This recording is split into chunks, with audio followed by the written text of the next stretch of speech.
C'est à 13h27 que cette délégation de l'Université pédagogique nationale, conduite par la rectrice de cette institution, professeur ordinaire Yvonne Ibebeke, est arrivée dans la province du Congo central, à Kazangulu, précisément au village Kinsambi, pour prendre connaissance de cette toute première ferme agro-pastorale achetée par cet établissement depuis son existence.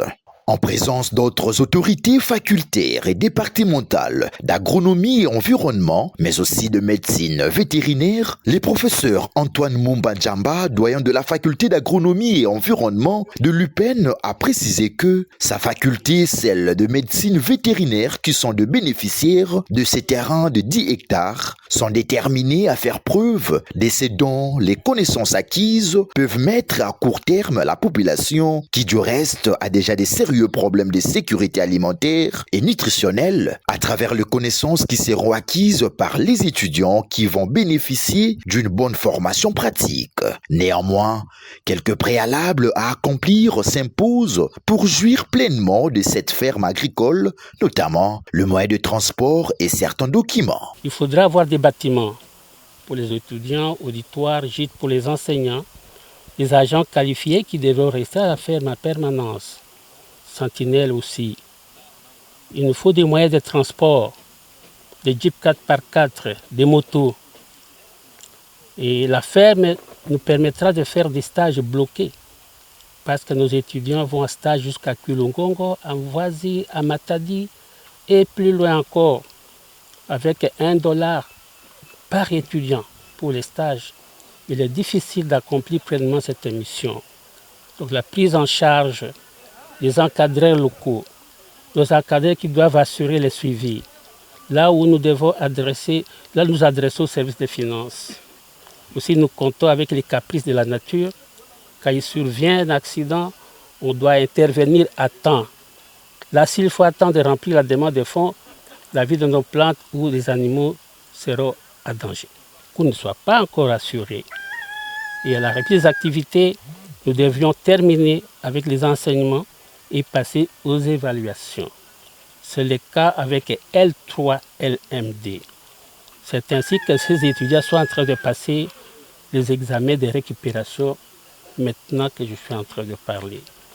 Nous demandons alors indulgence à monsieur le secrétaire général académique de ne pas tout nous tenir rigueur. Nous allons nous récupérer.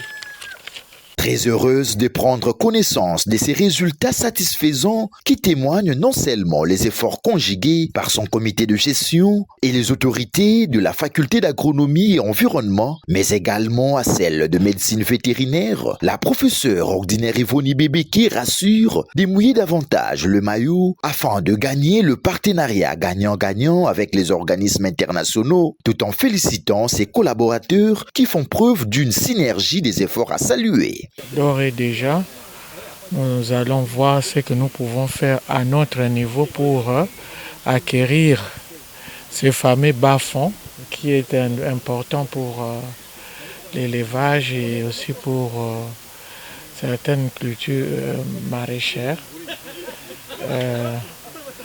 Ensemble, on peut faire quelque chose si vraiment on le veut, si on ne se marche pas sur les pieds. Si je pense que ce qu'on a fait jusqu'à présent, on a fait ça de manière ordonnée, de manière avec une confiance mutuelle de chaque côté.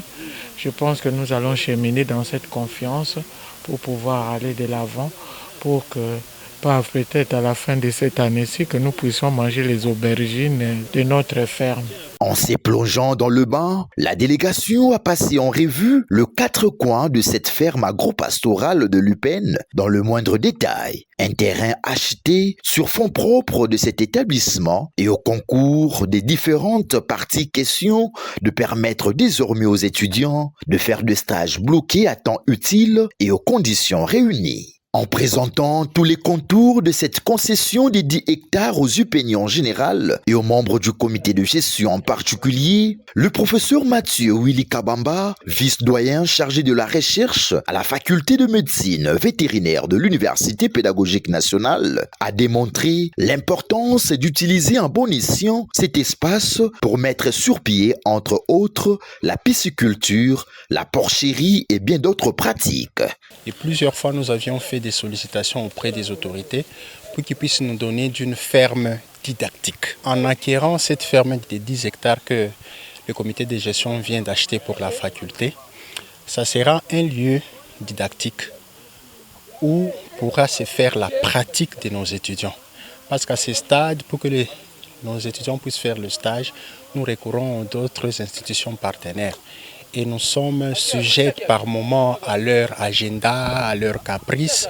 Mais en ayant une ferme didactique propre, ça nous permettrait d'avoir un lieu propre où nous pourrons envoyer nos étudiants pour le stage d'une part. Ça sera un lieu où nous pourrons faire nos recherches, nos expérimentations en production et en santé animale. Également, ça sera un lieu pour pouvoir nous permettre de remplir la troisième mission qui est dévolue à l'enseignement supérieur, à savoir le service à la communauté. Nous pourrons commencer à produire des œufs, du lait, de la viande qui seront mis à la disposition de la population.